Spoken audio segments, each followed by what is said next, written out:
Hey, I was kindly reminded that I haven't sent out a video in a while. And by a while, I mean like a year or more.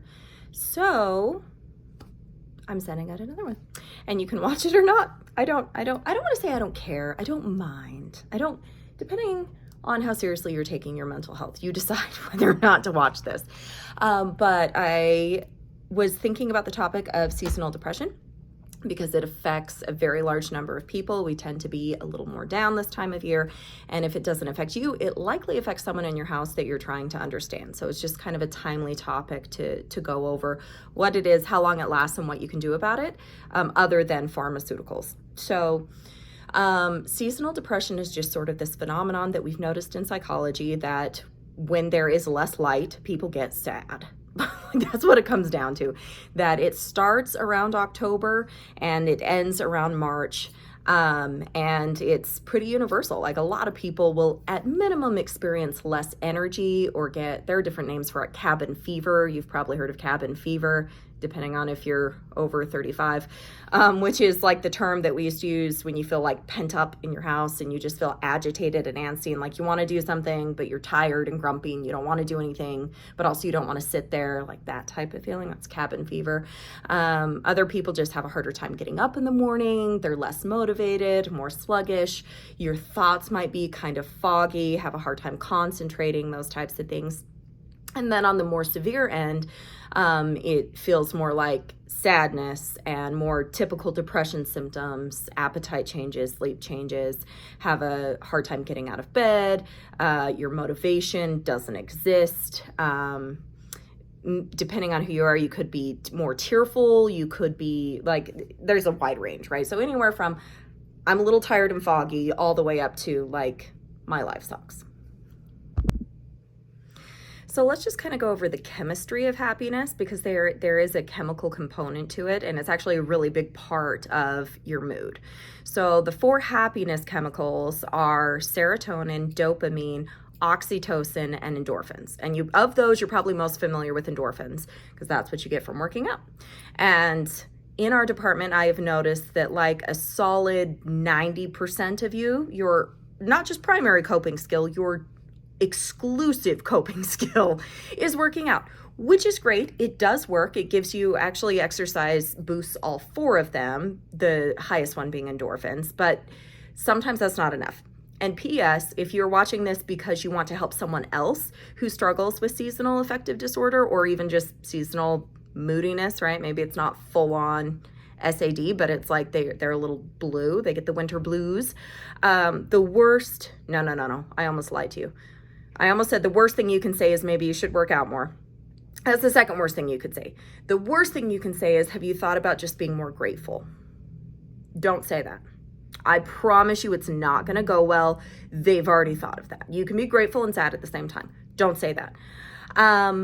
So I just want to go over what each of those 4 chemicals are, what you can do to up them and improve your mood over the next couple months where you don't have access maybe to all of your hobbies, our social lives slow down, we're not outside as much, we certainly don't get as much sun, like there are things, right? So we'll start with dopamine. Dopamine, I think they're all neurotransmitters, although possibly not endorphins. That might just be a hormone, but they're neurotransmitters that also double as hormones. So dopamine is what gives us motivation, and it's our reward center. So there are really healthy ways to get dopamine and there are very toxic ways to get dopamine. Obviously, one's going to help you a lot and one is going to leave you addicted to heroin on the streets for the rest of your life. So addiction comes from dopamine seeking. So some of the less healthy ways to get dopamine, Andrew Huberman, if you don't know him, he's a brilliant neuroscientist and you should get familiar with his work. I'm going to move a lot, by the way. Like this isn't like, I'm not a video person. So Andrew Huberman calls it unearned dopamine. So reward centers when you've earned it, like after you complete a goal or a task, that's really healthy dopamine. But there's also unearned dopamine, and we get that from shopping, we get that from junk food, we get that from drugs, and we like, not the good kind, like the bad kind, from Dope. Did you guys know? I did not know when I first started working with law enforcement that dope was, I thought that was a specific drug. I thought it was like, and this person does dope and this person does meth and this person, I didn't know it was a catch-all phrase. But so we're talking about like dope, the bad drugs, and screens. So scrolling, that's why TikTok is so addictive, right? So that's those are your unearned dopamine sources. So that's why when we feel like shit, those are the things that we tend to do, right? We tend to start doing those things to try to feel better.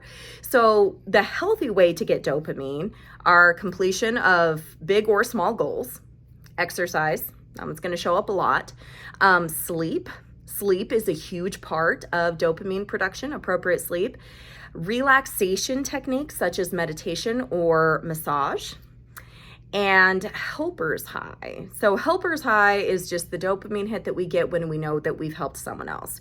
So the old adage of get outside of yourself, and that's unfortunately been like reclaimed, I think, in a religious way that turns people off sometimes.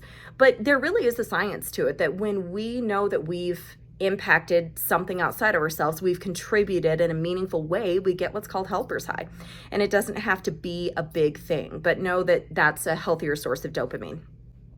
So let's move on to serotonin. Serotonin is your mood stabilizer. So it's a naturally occurring chemical in your brain and, brain and gut, I think. Am I telling you the truth? Yes, it is. Actually, serotonin is made more in your gut than your brain. And it's your natural mood stabilizer. So this is what we target with SNRIs or antidepressant medications. We're trying to play with the serotonin levels because this one is actually kind of the hardest to manipulate and change. So like you kind of make it or you don't. Some of the and if you don't, like you have a rough time with mood stuff. So some of the things you can do, exercise. It's going to be on every single one.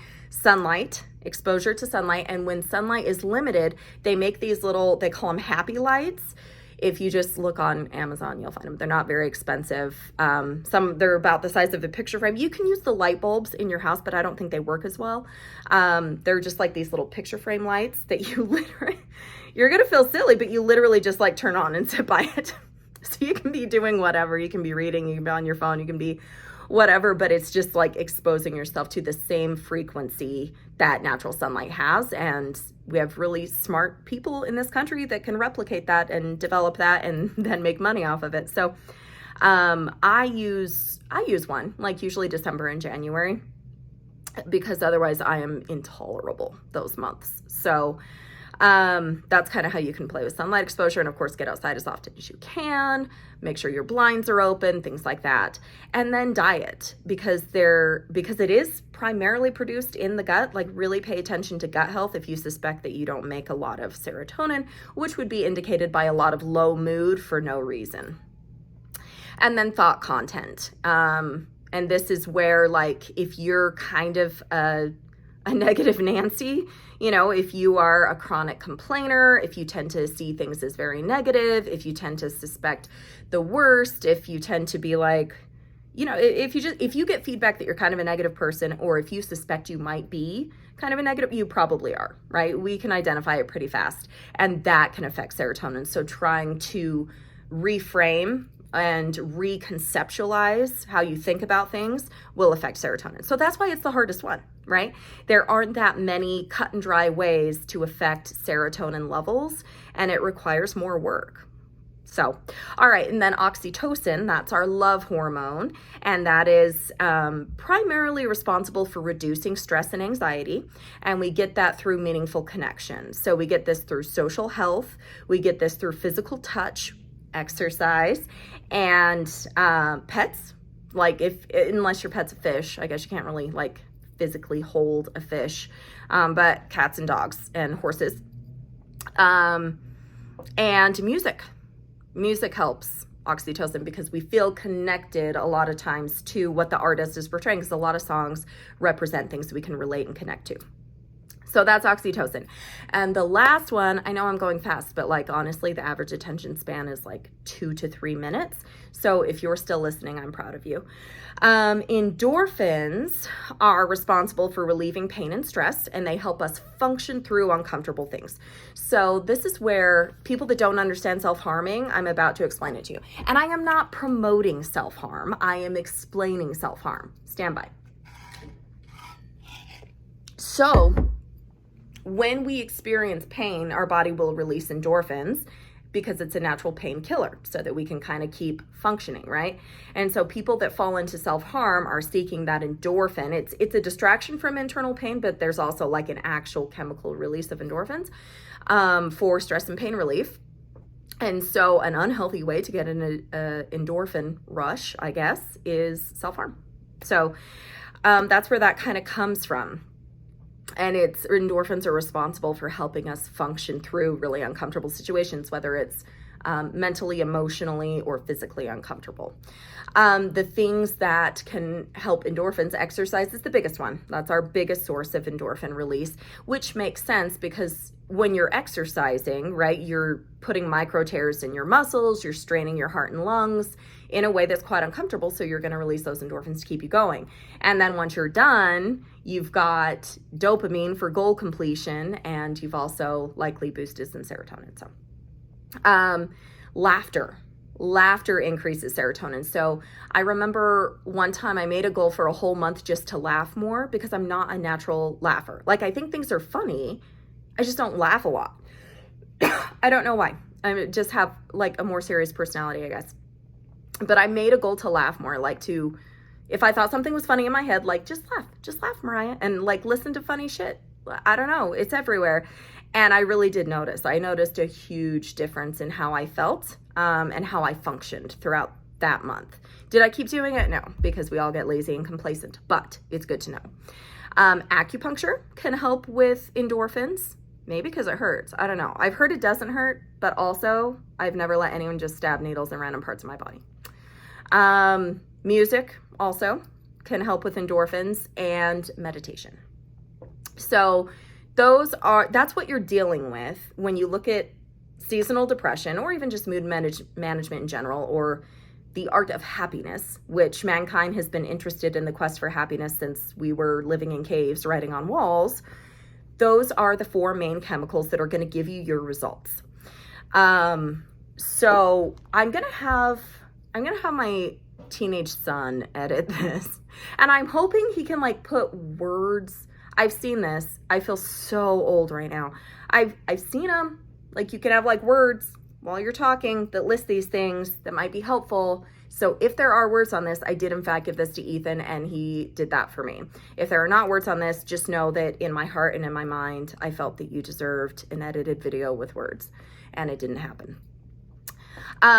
So recap, if you don't get anything else from this, or if you're looking to like shorten this in a way, like a digestible bite, let's just go through some skills. Movement. You don't have to focus on intense exercise, but movement is a big part of it. And they have found, and I'm sorry to report this to the weightlifters, just lifting up heavy shit and putting it down, lifting up again, putting it down is probably not going to give you the biggest bang for your buck.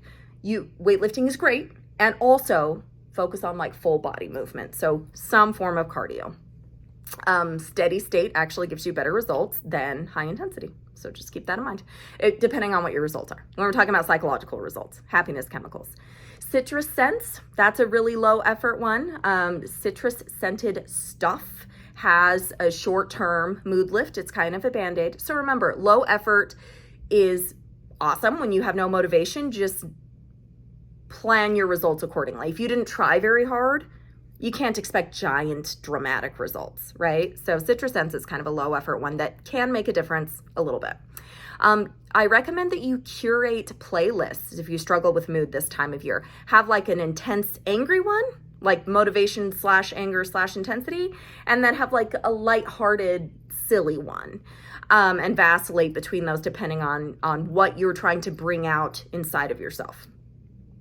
Blueprinting is huge, and it's exactly what it sounds like. You sit down at the beginning of your week, whatever day that is, and you blueprint out a minimum of 3 things that you're looking forward to doing that week.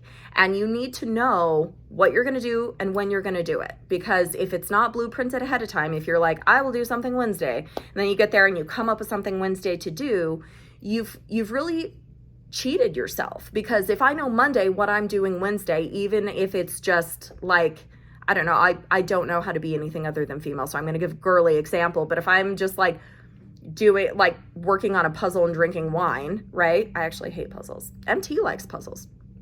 I'm going to look forward to that. So then I have the positive anticipation plus the thing that I am doing, right? So I've doubled positive emotion without doing anything more. All I did is figure it out ahead of time, right? So you got to get a little bit organized. So 3 things a week, blueprint them. It'll change your life. Get outside of yourself, that helper's high. It doesn't matter what you're doing. Just do something that's not for you. Do something for someone else non-resentfully. Live your gratitude. Okay, so this is where, remember I said the worst thing you can say is be grateful. Like, list your blessings. Don't tell depressed people that. Like, they'll probably kill you, and I will let them. You would deserve it. But what I have found, the key for gratitude actually affecting your happiness is living it. And what I mean by that is, if you're grateful for nature, how often are you in nature?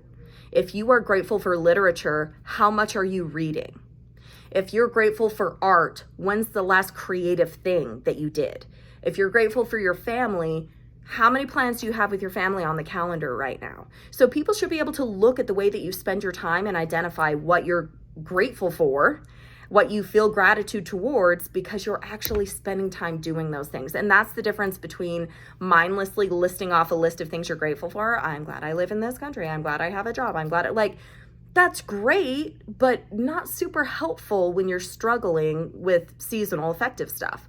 However, if I'm like, I am grateful that I know how to read and I spend extra time reading, okay, now we're getting somewhere. If I say I'm grateful for my health and then I go do things with my healthy body, if I am exercising, if I'm hiking, if I'm traveling, if I'm just, doing things that healthy people do, now I'm getting somewhere. So think kind of along those lines, like action-oriented gratitude. And then get outside, go outside, even when it's cold, get a fire pit, you'll be fine, wear a coat. Social scientists go to Denmark a lot because the Danish people consistently rank as the happiest people on earth. And what's so interesting about that is their weather pattern is very similar to Alaska, and Alaska has the highest suicide rates, last time I checked, of any state in our country. And we assume it's because their weather sucks and they have no sun. So we're like, yeah, no, you're probably really depressed. And yet similar conditions and they're happier than everyone else. So there are lots of books written about the Danish, and Hygge, Hygge, which is a Danish word, it doesn't matter. But the point is, one of the things that really stood out to me as I was studying, like, why are they so happy? Their social health is very, very good. They spend a lot of time in connection with people, small circles. You only have to have one other living thing. It can be a pet as long as you can pet it. It can't be your fish. And that one of their sayings is, there is no bad weather, only bad clothing. Roughly translated, that's what it means. So they don't care if it's cold. They go outside, they go and they do. And it shows, and they're happier than anyone else on earth. So we should take a page from their book. All right, those are the tips on seasonal depression, and I'll see you when it's your session. Bye.